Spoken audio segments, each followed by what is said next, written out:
Hi guys, welcome back to my channel. তোমরা সবাই কেমন আছো? আমি আবারও আজকে একটা রেসিপি নিয়ে চলে এসেছি। সামনেই তো হোলি, তাই ভাবলাম কি বানাবো না দহি বড়া বানাই। তাই জন্য দহি বড়ার রেসিপি নিয়ে চলে এসেছি। তো চলো দহি বড়াটা বানানো যাক। প্রথমে আমি ডাল নিয়ে নিয়েছি। ডাল নিয়ে ভালো করে ধুয়ে নিয়েছি, 3-4 বার করে ধুয়ে নিয়েছি জল চেঞ্জ করে। তারপরে ডালটা আমি ভিজিয়ে দিয়েছিলাম, ওভারনাইট ভিজিয়ে রেখে দিয়েছিলাম। রেখে দিয়ে ওর মধ্যে একটু লবণ আর কাঁচা লঙ্কা দিয়ে আমি পেস্ট করে নিয়েছি। পেস্ট করা আমার হয়ে গেছে। ডালটা পেস্ট করে আবারও একটু রেস্টে রেখেছিলাম। তারপরে একটা কড়া নিয়েছি, তারপরে সাদা তেল দিয়েছি, দিয়ে আমি পকোড়াটা ভাজতে আরম্ভ করে দিয়েছি। তারপর পকোড়াটা ভাজা আমার হয়ে গেছে। এবারে আমি পকোড়াটা ভেজাচ্ছি। একটা পাত্র নিয়েছি, নিয়ে ওর মধ্যে দিয়ে রেখেছি। আমি এই যে জল দিয়েছি, জল দিয়ে যে ঢাকনাটা সাঁড়াশিটা এই কারণে দিয়েছিলাম যাতে বড়াগুলো ভালোভাবে ডুবে থাকে।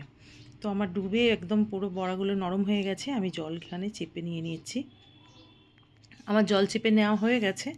আমি এবার শুকনো করে রেখে দিয়েছি। এবার দই একটা বাটি নিয়েছি, বাটি নিয়ে 2 প্যাকেট দই নিয়ে নিয়েছি।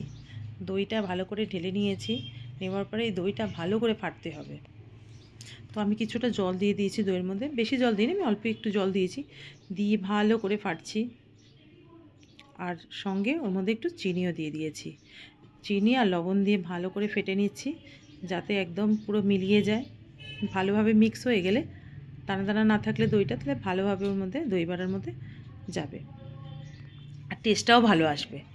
তো ওপর দিয়ে আমি আরেকটু কী করলাম, বিট লবণ দিয়ে দিয়েছি।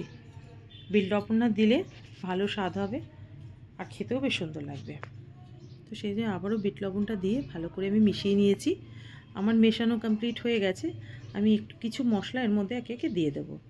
তো আমার মেশানো হয়ে গেছে।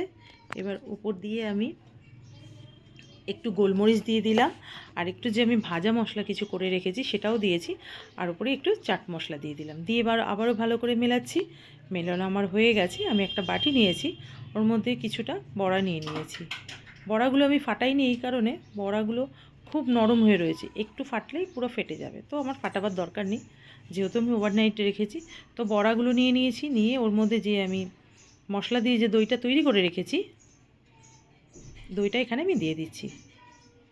তারপরে তার সাথে আমি দিলাম একটু ধনেপাতার চাটনি করেছিলাম, হারা ধনিয়া বলে সেটা, আর একটা মিঠি চাটনি করে রেখেছিলাম, সেটাও উপর থেকে দিয়ে দিলাম। দিয়ে আর এটা হচ্ছে আমি টমেটোর আলাদা করে চাটনি করে রেখেছিলাম, সেটাও দিয়ে দিলাম। দিয়ে এবার ওপর থেকে যত আমি ভাজা মশলা করে রেখেছি, সেই ভাজা মশলাগুলো আমি উপর থেকে সব দিয়ে দিলাম। কিছুটা চাট মশলা দিয়েছি, আর একটু বিট লবণ দিয়ে সার্ভ করে দিলাম। দেখো আমার দহি বড়া রেডি হয়ে গেছে। তোমাদের যদি রেসিপিটা ভালো লাগে, প্লিজ সাবস্ক্রাইব অ্যান্ড লাইক, আর পাশে থাকা বেল আইকনটা টিপে দিও। তো বাই বাই, হ্যাপি হোলি বন্ধুরা। তোমরা সবাই ভালো থেকো, ভালোভাবে এনজয় হোলি।